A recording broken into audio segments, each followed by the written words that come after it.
छत्रपती शिवाजी महाराज, परमपूज्य डॉक्टर बाबासाहेब आंबेडकर, महात्मा फुले, सावित्रीबाई फुले, हिंदू हृदय सम्राट, शिवसेना प्रमुख बालासाहब जी ठाकरे, माँ साहब मीनाती ठाकरे, मैं सबको वंदन करती हूँ। व्यासपीठ पर उपस्थित हमारे नेता मंत्री महोदय एकनाथ जी शिंदे, आदित्य जी ठाकरे, उनका आगमन कुछ ही क्षणों में हो रहा है, और अपनी लाडली उम्मीदवार आरती जी, सभी नेतागण, उत्तर प्रदेश से आए सब नेतागण, दूसरे कार्यकर्ता, पत्रकार बंधु और भगिनी, सबसे तो मैं पहले ये कहूँगी कि आरती जी, आपके आँखों में आंसू है, लेकिन आपको झांसी की रानी जैसी मर्दानी लड़ने वाली उम्मीदवार हैं। आरती जी, आप अकेली नहीं हैं, आपके हाथ में बहुत बड़ा हथियार है और वो है जनतंत्र का। तलवार की ज़रूरत नहीं है, बंदूक की ज़रूरत नहीं है। आपको एक वोट देकर जिताएंगे तो ये जो आरोपी है, उनके जो सूत्रधार है, उनको बहुत बड़ा तमाचा मिलने वाला है, और उनकी सच्ची जगह ना विधानसभा में है ना गांव में है, उनकी सच्ची जगह जेल में है, और उनको ठीक तरीके से जेल तक पहुंचाने में शिवसेना और शिवसेना के सभी सांसद, शिवसेना के विधायक आपके साथ है।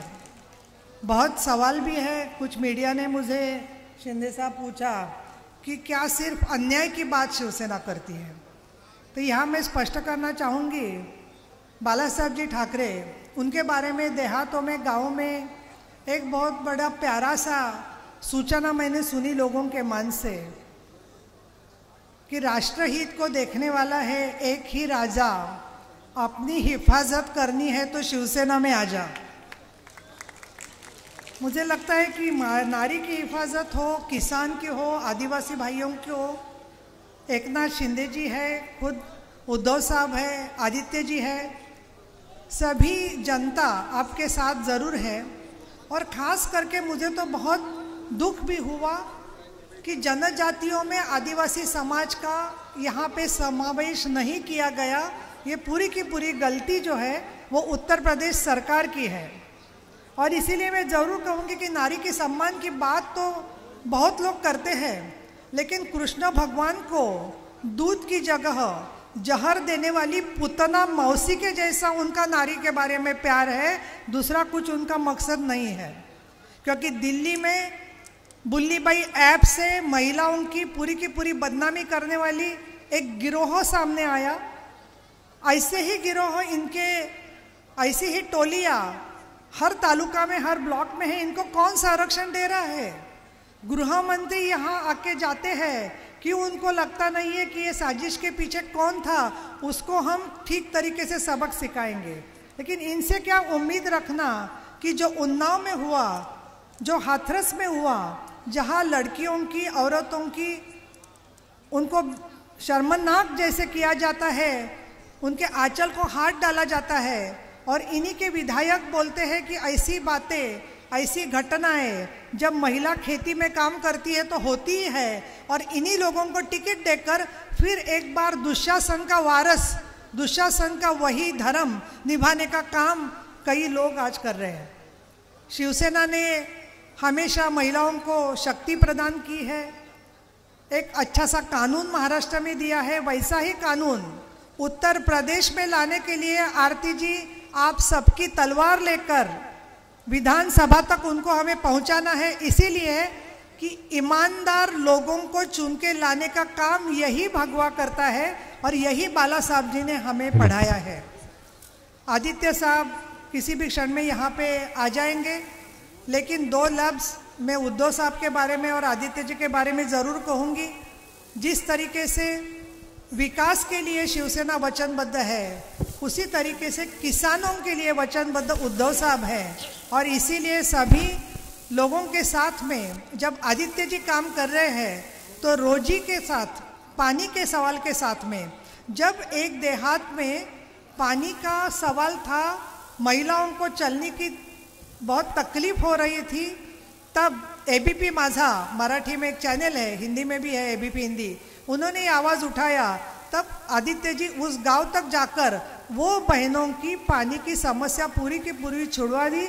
मैं ये ज़रूर कहूँगी कि आप बिल्कुल अकेले नहीं हैं, आप आंसुओं को आगे लेकर काम जरूर कर सकते हैं।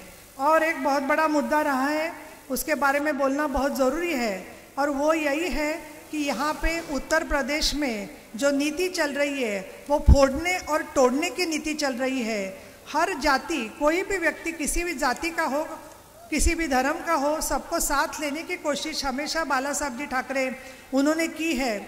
और आज के ये मीटिंग में मैंने एक देखा कि जितने लोग यहाँ सभा में सुन रहे हैं उससे भी कई ज़्यादा लोग अंधेरे में छुपकर मोबाइल पे ये सभा सुनने की कोशिश कर रहे हैं कि अपने बॉस को बताए कि यहाँ क्या बात हो रही है। उत्तर प्रदेश का, पूरे हिंदुस्तान का ध्यान इस सभा के तरफ जा रहा है, लेकिन कुछ लोग, मैं उनको हमेशा एक नाम देती हूँ, चम्मच जैसे रहते हैं कि दूध जब गर्म होता है तो शक्कर मिलाने के लिए उनका इस्तेमाल वो पार्टी कर दिया है, दूसरी जो पक्ष है वो, और बाद में चुनाव के बाद में उनको फेंका जाता है, फिर नेक्स्ट चुनाव में उनको बुलाया जाता है। ऐसे चम्मचगिरी का पॉलिटिक्स शिवसेना कभी नहीं करती है।